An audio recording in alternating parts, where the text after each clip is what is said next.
Le dollar US a-t-il fait son top annuel sur le marché des changes ou est-il proche d'inscrire son sommet annuel comme d'ailleurs ce fut le cas lors des toutes premières semaines du premier mandat de Donald Trump à l'époque, début 2017. Point complet sur le dollar US.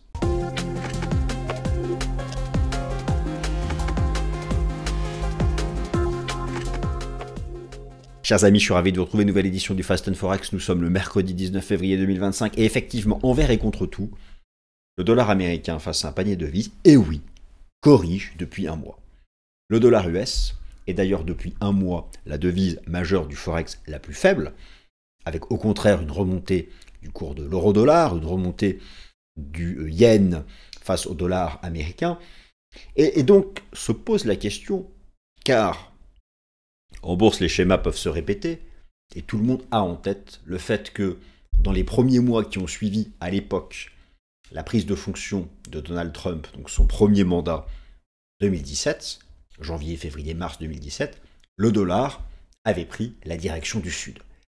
Alors, pourquoi déjà, première chose, le dollar US corrige depuis un mois, est en baisse, et face à un panier de devises. D'ailleurs, parmi toutes les devises majeures du Forex, le dollar est la seule devise qui baisse depuis un mois. Et ça peut surprendre des esprits peut-être débutants en bourse. Pourtant, vous avez pu lire ci et là, et c'est pas faux. Résilience de l'inflation américaine. Plein emploi, en tout cas baisse du taux de chômage, guerre commerciale, dollar US, valeur refuge. Et pourtant, c'est un fait qu'il ne faut pas nier. Le dollar américain corrige depuis un mois sur le marché des changes. A contrario, par exemple, le cours de l'euro-dollar, lui, a effectué un rebond de 300 pips. Alors, est-ce que nous tenons ce point bas du cours de l'euro-dollar? Est-ce que nous tenons ce sommet du dollar américain face à un panier de devises? Le dollar qui a été depuis septembre dernier la devise la plus forte du Forex.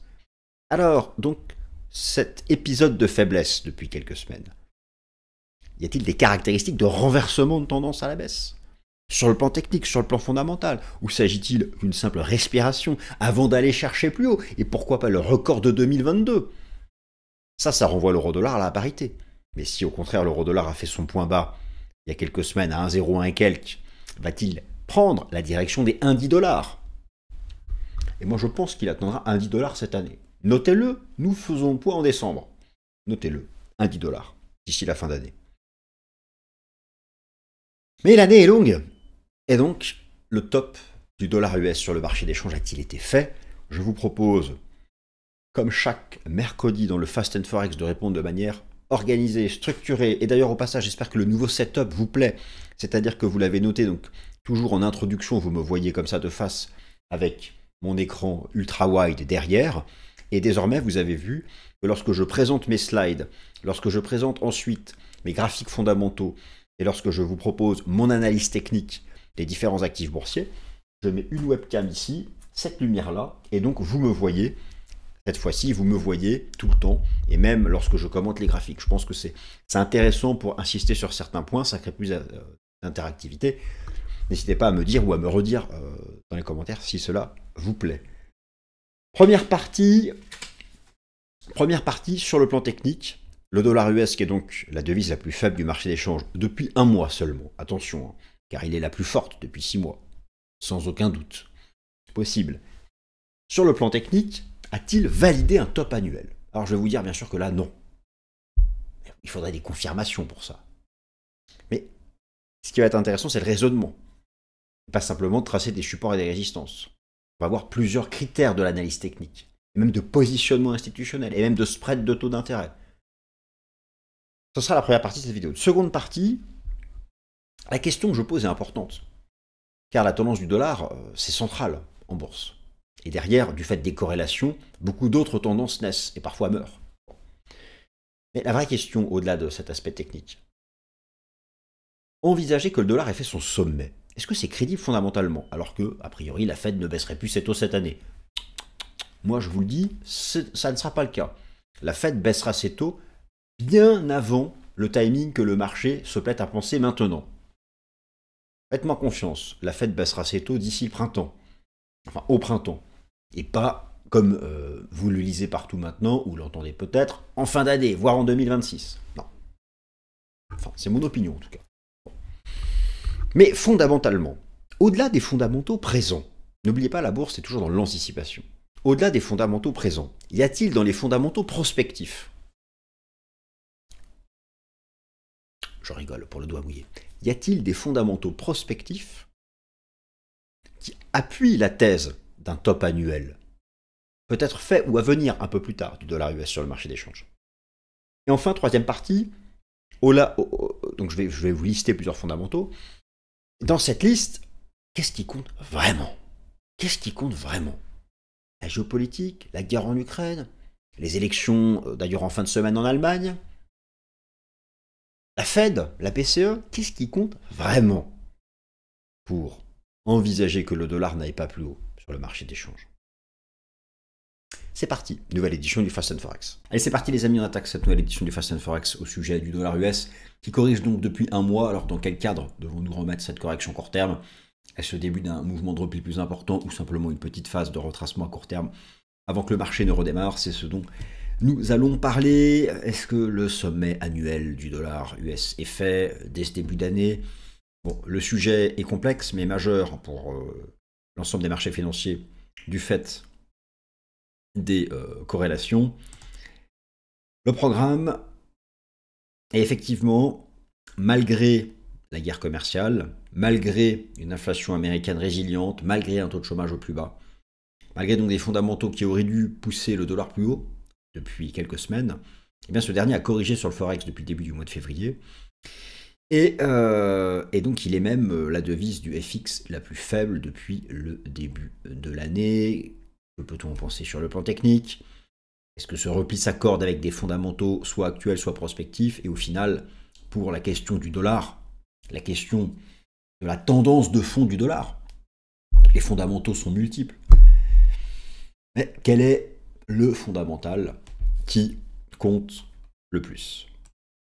Première partie, sur le plan technique, le dollar américain n'a clairement pas validé un sommet majeur, en tout cas pas au stade actuel. Il manque énormément de facteurs de confirmation technique, mais tout d'abord, effectivement, le fait. De manière très surprenante, le dollar US, malgré d'ailleurs des fondamentaux qui auraient dû le soutenir, je vais en parler tout à l'heure, mais en particulier la résilience de l'inflation aux États-Unis, la guerre commerciale, le dollar US a corrigé sur le marché des changes depuis un mois.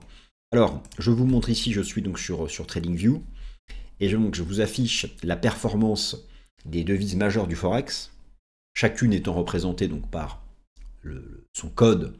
Donc vous avez ici la livre sterling, le yen japonais, le dollar australien, le dollar néo-zélandais, le taux de change de l'euro, le franc suisse et le dollar canadien. Et donc DXY, c'est le code du dollar américain face à un panier de devises. Je dépasse ça, voilà, je me suis mis juste là. Regardez donc de l'autre côté, pardon, voilà, par ici, j'arrive pas à le faire, peu importe. Le dollar US est donc depuis un mois la devise la plus faible du marché des changes. Et cela peut effectivement paraître très surprenant au regard des différents fondamentaux qui ont été publiés.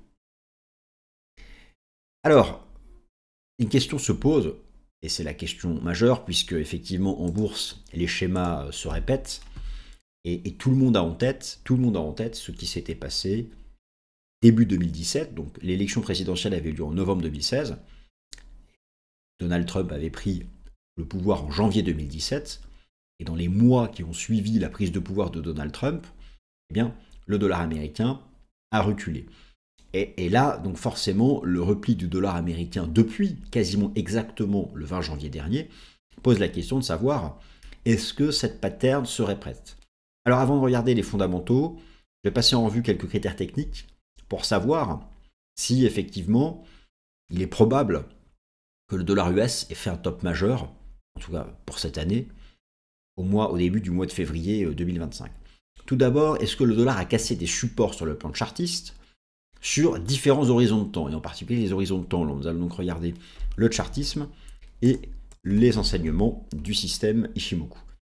Alors vous avez à gauche un graphique qui expose les bougies japonaises en données hebdomadaires, et à droite un graphique qui expose les bougies japonaises en données journalières.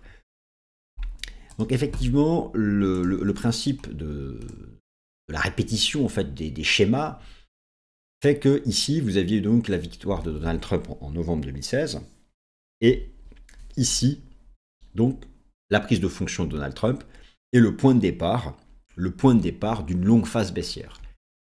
Donald Trump a été élu ici à la victoire en novembre et donc depuis la prise de mandat, le début d'une phase de baisse.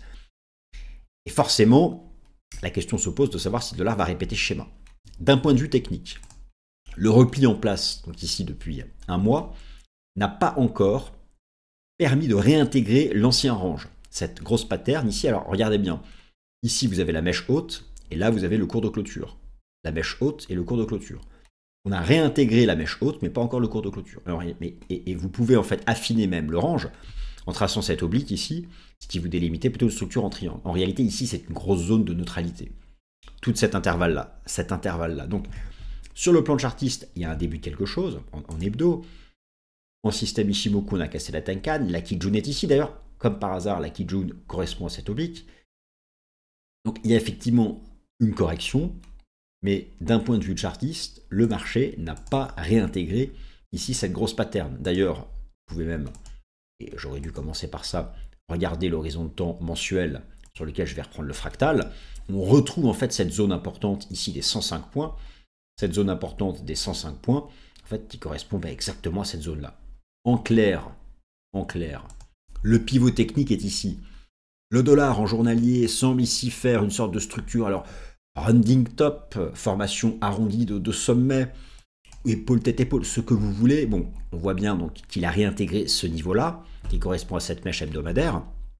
Mais cet intervalle ici correspond en fait à une grosse zone de neutralité. Disons qu'il a quitté cette phase haussière, mais s'est mis ici en neutralité. Mais pour vraiment parler de l'engagement d'une nouvelle phase de baisse importante du dollar, c'est cette zone-là qu'il faut casser. Cette zone que plusieurs outils de l'analyse technique mettent en avant, et d'ailleurs vous y retrouvez la moyenne mobile à 200 jours. Donc ici c'est incertain, nous ne savons pas. Alors continuons notre étude. Deuxièmement, est-ce que le scénario d'un top annuel sur le dollar américain est crédible d'un point de vue fractal? Alors qu'en est-il? Alors d'un point de vue fractal, je vous rappelle, partons du schéma de base, les grandes tendances haussières se font donc en 5 temps, les grandes vagues d'impulsion, et ensuite nous sommes dans un marché correctif. Et effectivement, ce schéma-là, de 5 temps, bien, se retrouve sur le graphique long terme du dollar américain face à un panier de devises. Je vais repasser ici en données mensuelles sur le dollar américain face à un panier de devises. Et donc nous retrouvons les 5 jambes de hausse. Et nous serions donc, d'ailleurs la vague 5 s'est terminée au contact de ce qui fut ici la ligne de coup, une structure en double top. Et nous serions donc potentiellement dans une structure comme ça en 3 temps. Alors, est-ce que c'est crédible? Eh bien, ce que nous savons, c'est qu'en général, une vague B retrace 61,8 de la vague A. Et en effet, nous observons donc que la vague ici, qui potentiellement serait une vague B, a retracé 61,8 de la vague A. Donc d'un point de vue fractal, un scénario qui verrait le dollar américain baisser cette année a une justification. Maintenant, tant qu'on ne casse pas ce niveau, eh bien, ça n'est pas actif. En tout cas, c'est quelque chose que je mets sous surveillance, ainsi que cette résistance sur le RSI mensuel, ici, du dollar américain, face à un panier de devises. Alors, n'oubliez pas quand même quelque chose, c'est que si le dollar américain devait avoir fait un creux, un sommet majeur, mécaniquement du fait de sa composition, il faut que le cours de l'euro-dollar ait fait un creux majeur et que l'USD-yen ait fait un sommet majeur, l'euro-dollar représentant 57,6% du DXY et le dollar-yen 13%. D'autre part, qu'en est-il des positionnements institutionnels? J'insiste sur ce fait, c'est que pour envisager que le dollar US soit ici en train de faire un sommet majeur, il faut que l'euro-dollar soit en train de faire un creux majeur. C'est vrai que sur le cours de l'euro-dollar, ça tiendrait la route de la fin d'une vague 2. Mais encore une fois, la vague 2 peut être plus profonde. Et sans dépassement de cette résistance, il est trop tôt pour parler de bottom de l'euro-dollar. Donc trop tôt pour parler de top majeur du dollar américain face à un panier de devises. Et si vous regardez du côté du positionnement institutionnel, le rapport Commitment of Traders de la CFTC, les positions sur les contrats futurs euro-dollar des asset managers, la position nette est effectivement tout en bas, d'ailleurs elle est vraiment sur un plus bas de plusieurs années, mais elle ne se renverse pas encore à la hausse. Et pour un euro-dollar qui reparte vraiment à la hausse, il faut un renversement à la hausse de cette ligne jaune, qui est, le positionnement net des asset managers. Et il faut aussi regarder du côté des traders de hedge fund. Et effectivement, ce que l'on observe, c'est depuis quelques semaines un renversement à la hausse du positionnement institutionnel des hedge funds. Donc il y a certains hedge funds qui sont en train de jouer un bottom majeur du cours de l'euro-dollar. À confirmer, bien sûr. Moi, franchement, je vous dis, pour parler d'un creux majeur sur l'euro-dollar, il faut dépasser cette résistance. Ici, les 1,06, 1,0650. Et pour parler d'un top majeur du dollar US, il faut casser cet énorme support. Tant que ce n'est pas le cas, eh bien, il est beaucoup trop tôt de défendre ce scénario. Alors, le niveau d'invalidation, imaginons que vous fassiez partie de ceux qui pensent que ça y est, on a fait un top majeur. Dites-vous bien une chose, c'est que si le dollar refranchit les 108,50, ben non, c'est mort, c'est fini. Donc, c'est vraiment le niveau ici d'invalidation d'un éventuel scénario baissier ici sur le dollar américain face à un panier de devises. Alors, est-ce qu'un scénario d'un top majeur sur le dollar américain, alors ce que nous venons de voir, c'est que sur le plan technique, il y a quelques éléments qui mettent en avant le fait que le dollar soit dans une phase de sommet, mais il manque un certain nombre de confirmations techniques, et ces confirmations techniques sont donc manquantes. Naturellement, il faut bien garder à l'esprit que pour que ce scénario d'un top majeur du dollar US soit valide, il faut que les fondamentaux soient en accord. Et quand je parle des fondamentaux, il y a deux types de fondamentaux. Vous avez numéro 1, les fondamentaux actuels, mais en réalité, ce n'est pas vraiment ça qui compte. C'est d'ailleurs ce qui explique probablement que depuis un mois, le dollar s'est replié, alors que les fondamentaux étaient plutôt bullish, car le marché d'échange est toujours dans l'anticipation, et que ce sont les fondamentaux prospectifs qui gagnent, qui ont le dessus, qui comptent, pardon, les fondamentaux prospectifs. Alors, à ce stade, effectivement, les fondamentaux actuels ne donnent pas vraiment de crédibilité à un scénario de renversement baissier sur le dollar américain. L'inflation US est trop résiliente, le taux de chômage est trop bas, et la guerre commerciale active l'aspect refuge du dollar face à un panier de devises. L'inflation est effectivement résiliente, que ce soit selon le CPI, que ce soit selon le PCE, la cible de la Fed des 2% peut sembler encore loin.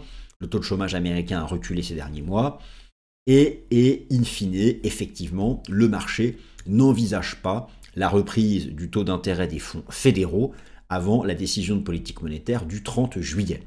Dites-vous bien une chose, c'est que pour valider, alors déjà il faut des confirmations techniques qui sont manquantes, mais le plus important, pour valider une éventuelle confirmation technique baissière sur le dollar américain, c'est que les fondamentaux prospectifs soient baissiers pour le dollar américain. Et je pense que nous pouvons nous concentrer sur 4 aspects fondamentaux. Tout d'abord, les perspectives d'inflation aux États-Unis. Le comité de politique monétaire de la Fed ne cesse de le répéter. Il faut la reprise de la désinflation pour envisager que la Fed reprenne les baisses de taux. Les indicateurs avancés sont plutôt optimistes. Et je vous montre la toute dernière mise à jour de Trueflation, qui est très intéressante, et qui nous suggère que d'ailleurs toutes les composantes, au mois de février, repartent au sud. Et cette inflation du mois de février, vous allez la retrouver dans la mise à jour du CPI et du PCE du mois de mars. Donc, ce mois de mars, sur le plan des fondamentaux, sera effectivement une période décisive. En tout cas, ça c'est plutôt quelque chose qui nous permet d'être confiants, de même que les enseignements de l'algorithme de la Réserve fédérale de Cleveland, qui nous indique que les chiffres de février devraient être bons. Mais attention, les chiffres de février, l'inflation sur la période de février est publiée en mars. Alors bien sûr, pour envisager un sommet majeur du dollar américain, eh bien, il faut que la Fed reprenne ses baisses de taux, mais n'oubliez pas une chose, le dollar américain face à un panier de devises n'existe que parce qu'il a une façon d'être calculé. Et dans son calcul, vous avez l'euro-dollar et l'USD-yen surtout. C'est quasiment 70%. L'USD-CNY, le dollar américain face au yuan renminbi, ne compte pas dans le calcul du DXY. Mais il compte en fait quand même pour interpréter le positionnement général vis-à-vis du dollar américain. Et ça, c'est très important. Parce que, actuellement, l'euro-dollar tente de valider un creux majeur. L'USDCNY est bloqué par cette résistance où les autorités monétaires chinoises ont dit qu'elles ne toléreraient pas un yuan qui baisserait au-dessus de ce seuil. Et de la même façon, les autorités monétaires japonaises ne tolèrent pas un yen qui baisse au-dessus de ce seuil. Donc ça, c'est très important. Et ce que j'observe, c'est que si la guerre commerciale reste sous contrôle entre les États-Unis et la Chine, le principe des tarifs douaniers réciproques, le yen pourrait reprendre, le yuan pourrait reprendre de la force, et en plus les mesures de relance actuelles en Chine, et je vous montre un baromètre très important à suivre, qui sont les rendements obligataires de la Chine, qui eux commencent à rebondir avec le marché action chinois, avec des divergences. Donc ce sont des éléments qui effectivement, si ça se confirme, pourraient finir par redonner de la force au yuan, et donc appuyer. Si cette paire de devises rejette sous cette résistance, je pense que nous aurons la confirmation baissière sur le dollar américain face à un panier de devises. Bon, tout ça, bien sûr, reste pour l'instant très hypothétique. De même, pour le cours de l'euro-dollar, il faut absolument que les spreads de taux entre les États-Unis et la zone euro se renversent donc à la baisse. Et je vais vous montrer ici le spread, notamment entre les États-Unis et l'Allemagne, où vous avez donc cette résistance ici qui agit sur les cours, mais il faut un vrai rejet pour envisager. Il faut absolument que ce spread reparte dans la direction du sud pour envisager un rebond du cours de l'euro-dollar. Et si le cours de l'euro-dollar parvenait enfin à dépasser cette résistance, ce qui n'est pas fait, eh bien à ce moment-là, c'est le dollar US qui finirait aussi par casser des supports. Donc vous voyez qu'il y a quand même un ensemble de facteurs, et c'est plus complexe. Et d'ailleurs, pour le cours de l'euro-dollar, il y a le fait géopolitique. Le fait géopolitique, la guerre en Ukraine, le fait géopolitique, la guerre en Ukraine, quelle paix? Est-ce que l'Europe va en sortir renforcée, plus stabilisée? Est-ce que suite à un éventuel accord de paix en Ukraine ou un cessez-le-feu, les capitaux auront envie de revenir en Europe? N'oubliez pas aussi les prochaines élections générales en Allemagne, en fin de semaine, où potentiellement la coalition CDU-CSU pourrait l'emporter. Et sera-t-elle à même, si elle gagne, de peut-être négocier un accord commercial avec les États-Unis ou pas? Si oui, dans ces cas-là, l'euro-dollar remonterait et donc le dollar US baisserait. Bon, il y a beaucoup de choses comme ça, beaucoup de facteurs qui dépassent le simple cadre des fondamentaux de l'économie américaine et de l'inflation. Alors, au final, conclusion générale, quelle serait la pierre d'angle d'évolution du dollar américain face à un panier de devises? Quel serait vraiment l'élément fondamental qui compte le plus? Je vais vous en donner deux. Je pense que, numéro 1, les perspectives d'inflation aux États-Unis. Il n'y aura pas de baisse du dollar américain si la désinflation ne reprend pas aux États-Unis. Et deuxième point, la situation géopolitique et politique en Europe. Et en particulier le conflit en Ukraine et bien sûr la situation politique en Allemagne, pour lequel, là, nous allons en savoir plus dès la fin de cette semaine. Voilà, chers amis, j'espère que cette vidéo vous a plu. Merci à toutes et à tous d'avoir été attentifs et excellente semaine.